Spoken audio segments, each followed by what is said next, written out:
ഷാർക്കൊക്കെ വന്ന് കടിക്കുമ്പോൾ കഴിഞ്ഞ വീഡിയോയിൽ നമ്മൾ സബ്മറൈൻ കേബിളുകളെ കുറിച്ച് പറഞ്ഞിട്ടുണ്ടായിരുന്നു. ഇതാണ് ഇന്റർനെറ്റിന്റെ ബാക്ക് ബോൺ എന്ന് പറയുന്നത്. അപ്പോൾ ഇതിനെന്തെങ്കിലും സംഭവിച്ചാൽ അത് ഇന്റർനെറ്റിനെ കംപ്ലീറ്റ്ലി എഫക്റ്റ് ചെയ്യും. ഇതിനെ ഡാമേജ് ചെയ്യുന്ന 5 കാര്യങ്ങളാണ് നമ്മൾ ഈ വീഡിയോയിൽ ഡിസ്കസ് ചെയ്യുന്നത്. ഒന്നാമത്തെ പ്രശ്നം ഷിപ്പിൻ്റെ ആങ്കേഴ്സ് ആണ്. ഷിപ്പ് ആങ്കർ ഇടുമ്പോൾ ഈ പറയുന്ന ആങ്കർ വന്നിട്ട് ഡാറ്റ കേബിളുകൾ കട്ടായി പോവുകയും ബില്യൺസ് ഓഫ് ഡോളേഴ്സ് നഷ്ടവും ഇന്റർനെറ്റ് ഡൗൺ ആവുകയും ഒക്കെ എപ്പോഴും സംഭവിക്കുന്ന കാര്യമാണ്. രണ്ടാമത്തെ പ്രശ്നം എന്ന് പറയുന്നത് വാസ് ഇന്റേണൽ കോൺഫ്ലിക്റ്റുകളൊക്കെയാണ്. ഇപ്പോൾ ഹൂതികളുടെയൊക്കെ സമരം നടക്കുന്ന സമയത്ത് റെഡ് സീയിലൊക്കെ കേബിളുകൾ കട്ടായി പോവുകയും അങ്ങനെയുള്ള കുറേ പ്രശ്നങ്ങളൊക്കെ സംഭവിച്ചായിരുന്നു. ഇപ്പോൾ വാറൊക്കെ നടക്കുമ്പോൾ അത് ഈ കേബിളുകളെ നെഗറ്റീവായിട്ട് എഫക്റ്റ് ചെയ്യാറുണ്ട്. നാച്ചുറൽ കലാമിറ്റീസ് ആണ് മറ്റൊരു പ്രശ്നം. ഈ വോൾഗാനിക് ഇറപ്ഷൻ അല്ലെങ്കിൽ കടലിൻ്റെ അടിയിലുണ്ടാകുന്ന ഭൂമി കുലുക്കം, സുനാമി പോലെയുള്ള കാര്യങ്ങളൊക്കെ പൊതുവേ ഈ കേബിളുകളെ ഡെസ്ട്രോയ് ചെയ്ത് കളയാറുണ്ട്.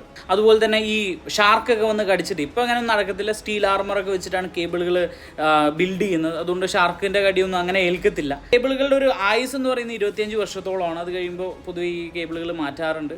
ആൻഡ് പുതിയ ഇൻസ്റ്റാളേഷനുകളൊക്കെ വരാറുണ്ട്. സോ ഇൻട്രസ്റ്റിംഗ് ടെക് തിങ്സിനായിട്ട് ഫോളോ ചെയ്യാം. അതുപോലെ തന്നെ വീഡിയോ ഇഷ്ടപ്പെട്ട് കഴിഞ്ഞാൽ ഷെയർ ചെയ്ത് കൊടുക്കുക.